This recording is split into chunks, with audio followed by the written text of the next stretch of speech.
Welcome back to the show. Today we've got Pare. He's a serial entrepreneur and has succeeded in his endeavors several times, which is a rarity in the entrepreneurial space. We sometimes see serial entrepreneurs sometimes succeed, sometimes they don't. And Don has taken that experience that had over the years and broadened it into a number of different areas, one of which is mentorship. And he serves as a mentor to both individuals and organizations. And he does this to a large number of individuals and organizations. So he has that capability to interact with many people. But entrepreneurship is an interesting area for mentorship. We often see it being promoted as a way for the entrepreneur to skip over the pitfalls and to be able to move more quickly by drawing upon the experience of an individual that's been there and done that. And in large organizations, we see mentorship being promoted as well, perhaps as a way for the baby boomers to maintain their motivation and to pass on their experience to the new generation. But it seems to me having an unstructured approach to this perhaps isn't advisable for a couple of reasons. One is that just because somebody is a successful engineer or entrepreneur doesn't mean that they have the ability to mentor others and understand the nuances of what the other person is saying. Secondly, they may not have the expertise and experience that we want passed on. The baby boomer may have operated in an organizational culture or mindset that the organization doesn't want to pass on to the next generation. Don, based on your experience, how does this play out? Is there a methodology or a structure to mentorship that you've seen work? Well, the background you just gave us is 100% on. It's multifaceted, the issues you've raised. Mentorship is a profession, I've learned the hard way, in that you have to understand how to be an effective mentor. Different people need to be mentored in a different way. You need to have an organization in your mentorship for it to succeed, because ad hoc mentorship doesn't really take in the company or the person. It doesn't stay. It's like fluff. It just blows away. So when you look at mentoring a company, it's good if you've had multiple successes, because you realize that the approach to success, what you're mentoring, is going to be different. So you don't come across as what I would call a single thread mentor who can often lead the company, which may not be in the same business you're in, down the wrong path. The other thing that's important is to understand how to listen to the client, but also how to diagnose. We talk about mentorship as being a person who can understand, like a doctor would when he has the test done, where the issues are with the company. And in order to be successful there, you need to have your own kit bag, if I can call it, to diagnose what the issues are with the person or the client, and thereby be able to give them the right advice. Often I find that a mentor cannot be helpful if the client has not really determined where they're going. So one of the first steps a mentor normally takes with a client or a customer is a proper strategy development, because by sharing that development with your mentor, they can understand where you're trying to go and therefore provide you mentorship at a much higher level of success. And that really covers some of the points that you were raising on how to be a good mentor. In summary, you've got to have been a serial entrepreneur to understand the different ways of success, so you're open to differences, and you need your doctor's bag, if I can call it, your mentorship bag of tools, where you've diagnosed and set strategy for the company itself. To be effective, you need to listen, and you need to understand that there's going to be different suggestions you make with one company versus another. As I said, it was a multifaceted point you raised. One of them was we have knowledge workers who are baby boomers who have a lot of skills. And again, you're saying, well, we'd like you as an engineer or as this to help mentor the organization. Well, they need to go to mentorship school. The mentors need to be mentored. They have to be taught how to interact, how to listen, and how to determine if they can mentor effectively in this area, and how they can mentor and pass on their knowledge. Now, one of the biggest difference between a mentor and an educator is a mentor not only passes on knowledge, but probably more importantly, the wisdom on how to use the knowledge, because here you have an experienced person who has an understanding. And the combination of wisdom and knowledge is what you expect to get from a mentor. As you said, I've done it and it's worked. Well, you can explain that to the individual. The other thing is a mentor has a period of time where they can be most effective. And normally it's between 6 to 18 months working with a client or a customer where you're mentoring them, passing on your wisdom. And after that period of time, often it's best to bring in another mentor, maybe with another specialty, to help the client along. Don, when you describe that, it reminds me of back in the day in which I was a community level soccer coach, and I received my training from other coaches in a somewhat a structured approach. But one of the things that I had back then was indicators or metrics which would tell me if change had to occur in my approach. So in mentoring, what are some of the indicators that the mentor should be aware of that suggest to them they're maybe have the right game plan or they're moving forward in the right direction, or tells them that they're not moving forward in the right direction and maybe their whole approach needs to change? Well, one thing I hadn't mentioned is in my kit bag is a report card that has 135 measurable factors under 15 different critical health components of a company. What I do is I ask the client and I work with them to fill these all out. And it's a diagnostic tool, just like what you're talking about. And it shows me where their gaps are and how big their gaps are. At that point, I can say, okay, there's gaps here. We need to start to close those off. And here's how we'll do it.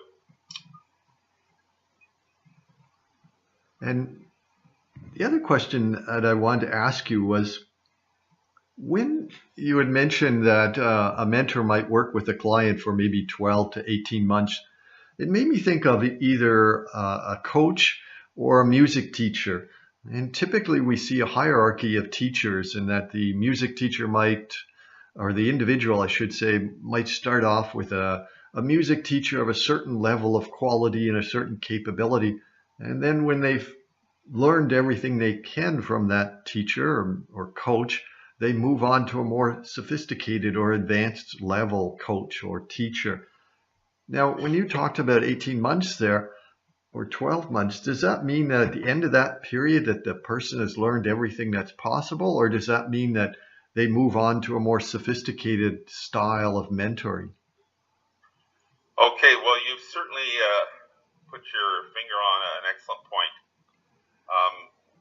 At RBC, Real Value Counseling Inc., the company I work with and Sharon Termina, we have mentors, and then we have next level mentors, chief mentors. The original mentor is like going to a doctor who's a generalist. He's going to give them input and advice on a whole host of things.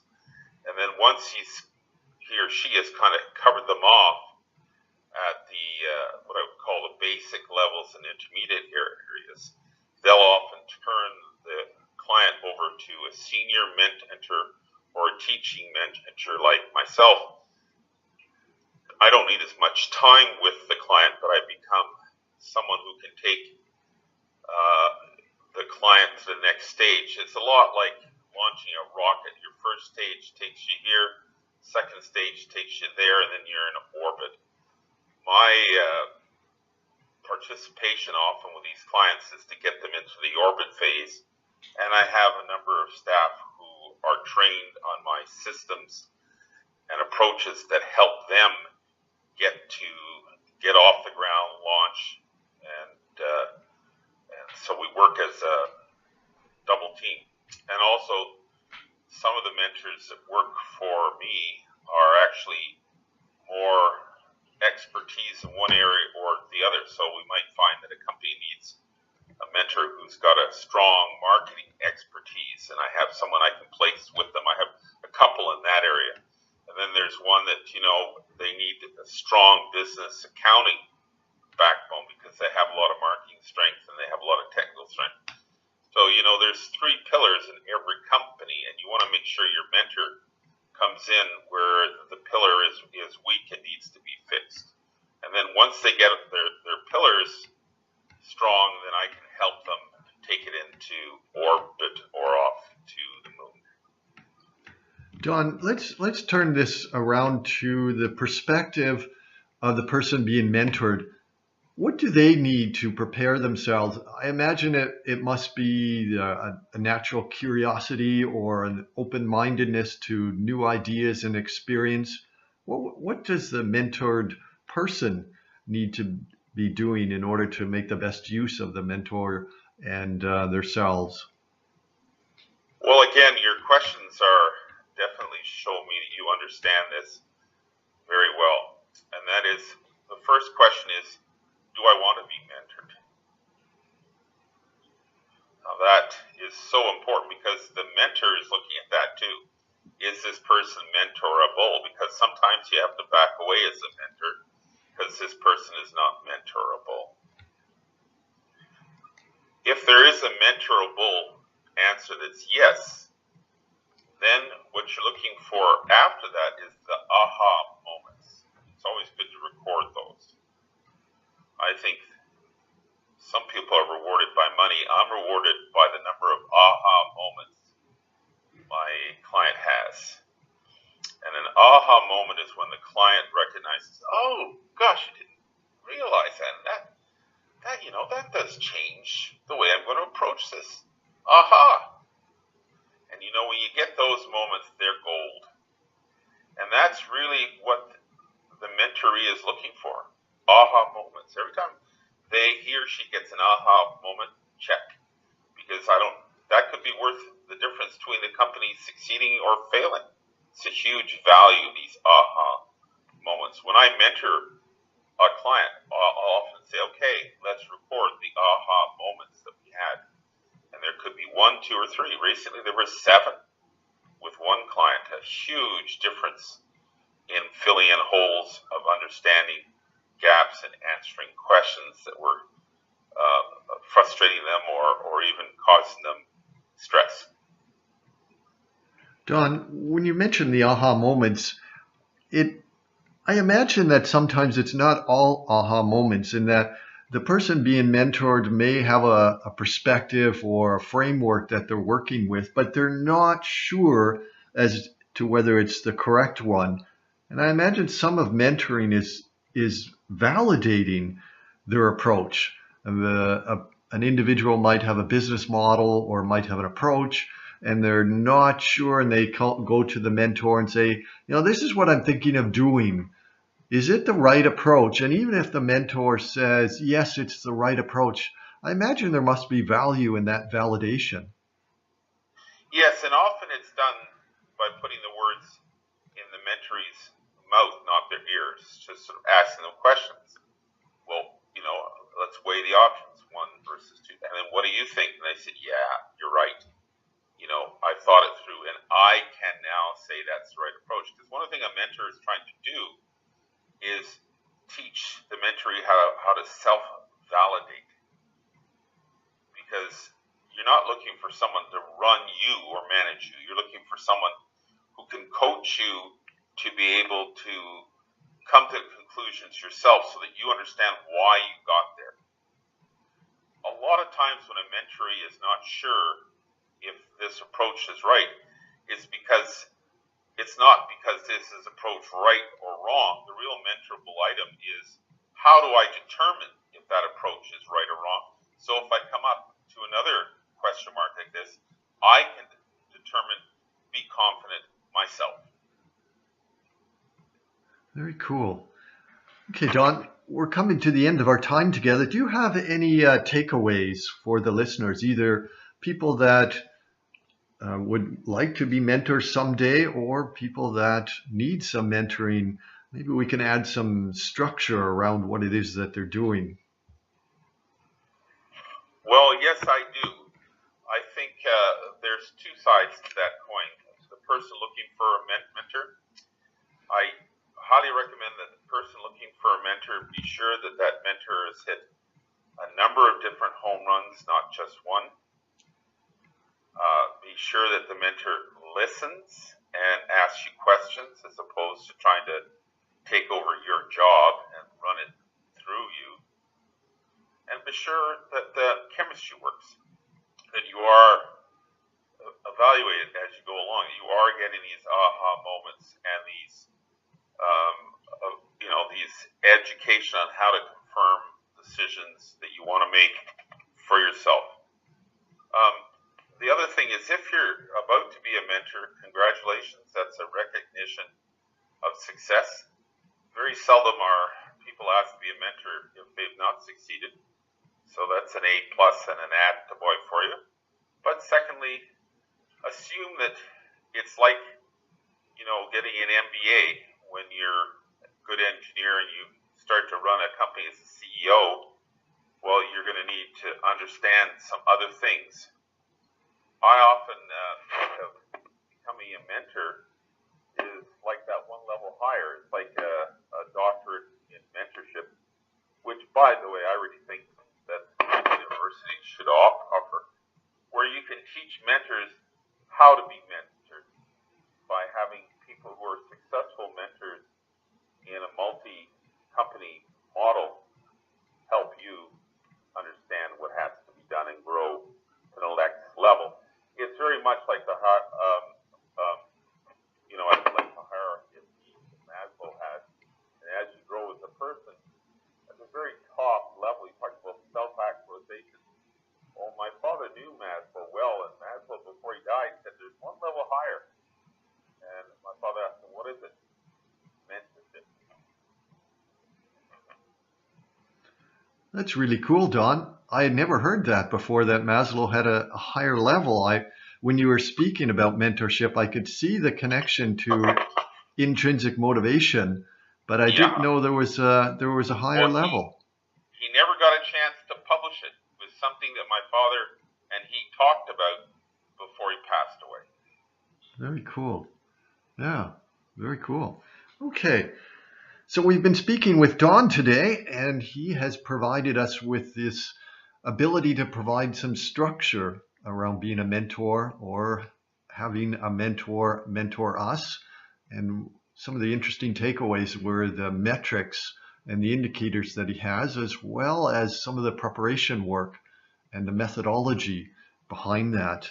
And typically when we see methodology, it tends to mean that the results are more predictable and certain than just having an ad hoc approach. Thank you very much for being with us, Don, and we'll speak again someday maybe about Maslow's very cool last level mentorship. Thank you again, Don.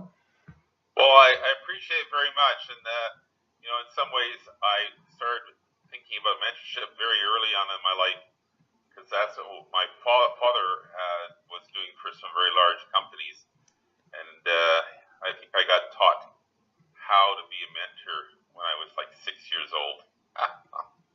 Thanks again. Okay, very cool. See you later, Don. Bye.